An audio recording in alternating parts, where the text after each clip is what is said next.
नमस्कार बच्चों। आज आपसे बहुत महत्वपूर्ण बात करनी है। आपको बहुत मजबूत तैयार करना है, आपको सशक्त तैयार करना है, हिम्मती बनाना है। कोई भी मुसीबत आ जाए जीवन में, कोई भी संकट आ जाए जीवन में, हारना नहीं है। क्योंकि आपको किसने बनाया है?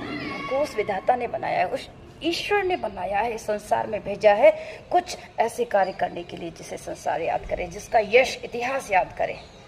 क्या जीवन को समाप्त कर देने के लिए? कोई संकट आए तो गिर जाने के लिए? किसी का क्रोध आपके ऊपर बरस गया तो आप हार गए, आप वहीं मिट गए? नहीं, उनका सामना करके आगे बढ़ना है। पौराणिक कथाओं में भी आप देखते होंगे कितने ही ऋषियों को कितना गुस्सा आया, उन्होंने क्रोध में आकर श्राप दे दिया, लेकिन वो भी किसी को सुधारने के लिए दिया। किसी को कैसे श्राप से मुक्त होना है, किसी की उन्नति कैसे होना है, किसी का उद्धार कैसे होना है, इसके लिए श्राप दिया। कहीं ना कहीं कुछ कठिन परिस्थितियां आपको सिखाने के लिए आती हैं, आपको मजबूत बनाने के लिए आती हैं, गिर जाने या टूट जाने के लिए नहीं आती हैं। किसी दूसरे के व्यवहार से एकदम से प्रभावित नहीं होना है, खुद को मजबूत रखना है। You are very very special. आप अपनी क्वालिटीज़ को पहचानिए, अपने गुणों को पहचानिए और खूब मजबूत बनिए।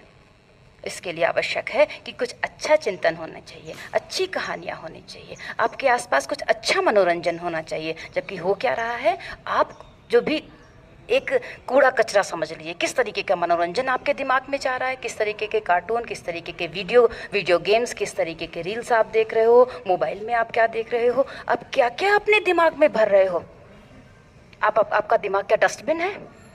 कुछ भी किसी भी तरह का कूड़ा कचरा भरते जा रहे हो। कुछ अच्छी बातें सीखिए जो आपको मजबूत बनाती हो, जो आपको दिशा देती हो, आपको राह देती हो, आपको समय का सदुपयोग करना सिखाती हो, मुसीबत आ जाए तो कैसे उन्हें झेलना ये सिखाती हूँ। भगवद गीता के जो सेशन होते हैं उनको ज्वाइन करिए।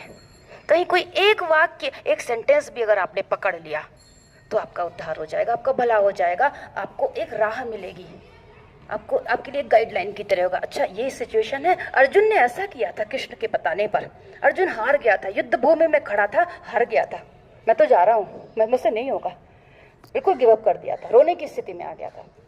तब कृष्ण ने उसे समझाया है कि नहीं, तुम्हारा धर्म क्या है, तुम्हारी ड्यूटी क्या है, तुम्हारा दायित्व क्या है, उस दायित्व को तुम्हें भी समझना है। किसी के हाथों का पपेट नहीं बनना है। ठीक है, किसी ने गुस्सा किया, आप हार गए, कोई चीज़ पूरी नहीं हुई, कोई नोटबुक पूरी नहीं हुई, या माता पिता ने डांट दिया, या किसी चीज़ में आप असफल हो गए, कोई रिजल्ट आपके मुताबिक नहीं आया, आपको सफलता नहीं मिली, नहीं, जीवन खत्म। नो, इसके आगे भी हजारों हजारों हजारों रास्ते हैं। हो सकता है ईश्वर ने आपको किसी और रास्ते से उस शिखर, उस ऊंचाई पर पहुंचने के लिए बनाया हो। आप इंतजार तो करिए, आप कुछ समय तो दीजिए, आप स्वयं को तो पहचानिए। इसलिए कह रहे हैं बच्चों, तुरंत इस तरीके